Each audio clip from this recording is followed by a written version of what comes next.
Pruning trees and shrubs should be a routine part of your landscape chores. I know it's very routine here at our studio gardens, and it's been quite routine as far as segments go in Oklahoma gardening too. But you know, there still seems to be a little bit of problem or misconception on pruning techniques. And let's tell you first of all about some reasons why you would want to even prune trees. And to begin with, the first thing really is to prune when you can train the trees at a younger stage. Now the next several weeks we're going to be planting a lot of trees because of Arbor Week activities. So really planting time is a time to also start training your trees. For example, that's a time that you can select your scaffold branches and your main central leader similar to what we would do in a fruit tree. At that time you can kind of control the height of the tree, such as this diagram here. You can make some cuts to cause a tree to grow out wider if that's your desire, or even reverse those cuts and remove the side branches to force a little bit more height on the tree. The point is, don't forget to start training and pruning those trees right at planting time. Well, another reason for us to go ahead and prune trees is to really get better size or control of the growth, or maybe even better form of the tree. Now, what I'm showing you now is a way that we don't want to encourage you to prune.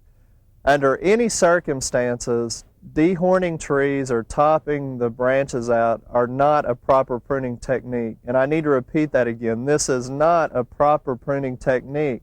The reasons for that is because not only do you encourage more suckers that are very weak and have bad angles and they'll blow off, or the ice, snow will break them off, but you're also opening up big wounds for more disease and insect problems. So really the proper way to prune a tree is really where you're not noticing any significant amount of wood coming out of the tree.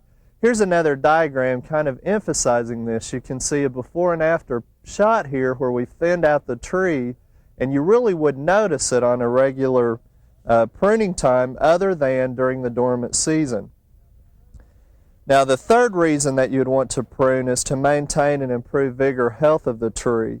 And really this is the simplest one. You can start with dead, diseased wood, bad branch angles, again similar to what you do in fruit trees, or any damaged wood maybe that is a result of poor pruning technique from a previous job. So again, this is the easiest one of the pruning steps to tackle. The fourth reason that you'd want to try to prune trees are for safety. Now there's many reasons. Again, it might be actually stopping the flow of traffic. It may be blocking the view of vehicles. It may be a safety problem for just pedestrians or your house. And a lot of times there's problems with trees growing into power lines, and we need to do some pruning there just for safety purposes. Now I'm more concerned about your pruning techniques than I am about really the reasons that you prune, and that's where we get into a lot of problems. And let me point out some of those on a tree here in our studio gardens. This is a pruning cut that was done a couple of years ago, maybe even a year ago, and instead of making that cut back closer to the branch, they left a little bit of stub, so you can see that it's already dying and decomposing, and it's not able to heal up, and it sends out a lot of suckers. And that is similar to what it does when you prune a tree by dehorning it. You're making a very rough cut, and you get a lot of these suckers that are very weak. Now, in comparison to that, we've got a cut right here that was done more smoothly, and you can see the tissue right at that point is growing over the cut and healing up very nicely, and that's what we want the tree to look like on a small cut or even a larger cut. And I've got another example of one of the bad angles here again with all the suckering. And this reminds me too that a lot of times when we talk about dead branches, through the diagram here, you'll see that a lot of times the branch is dead but not all the way up to the trunk of the tree. And so what happens is people want to make that cut flush against the trunk of the tree, and that's not a good idea. You want to make it at the smaller point where it's already dead, and that way it heals over quicker. So that's just a reminder, because a lot of times this particular case or example is why we were pruning to begin with. Which reminds me about some of the pruning angles. Now, recommendations. Years ago, we used to tell people to prune flush with the trunk of the tree. That's no longer the case. Research shows that actually you want to do it at the branch collar. And what that means is the branch is actually growing into the trunk of the tree, and the trunk tissue grows out over the branch. So we refer to this as the branch or the trunk collar, and that's where you would make your pruning cut.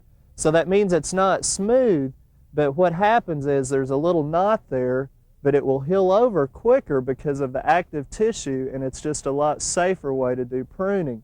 So that is the key to your pruning.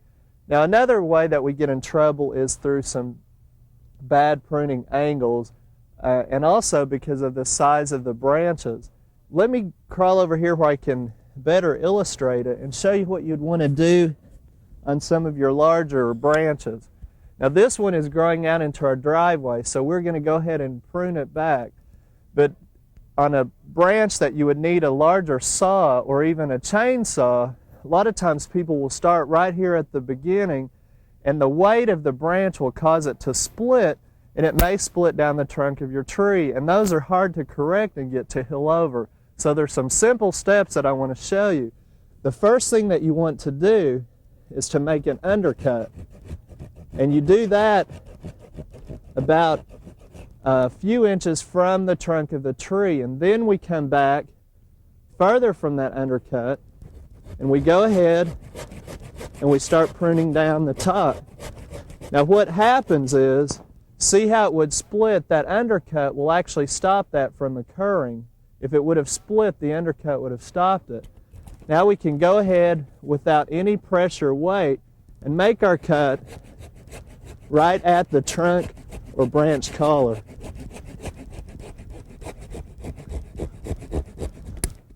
And again, it's not normal from what we're used to thinking of because of that knot, but we're there with the collar, and that will heal over much quicker, which leads us to the next thing. Should we put tree wound dressing?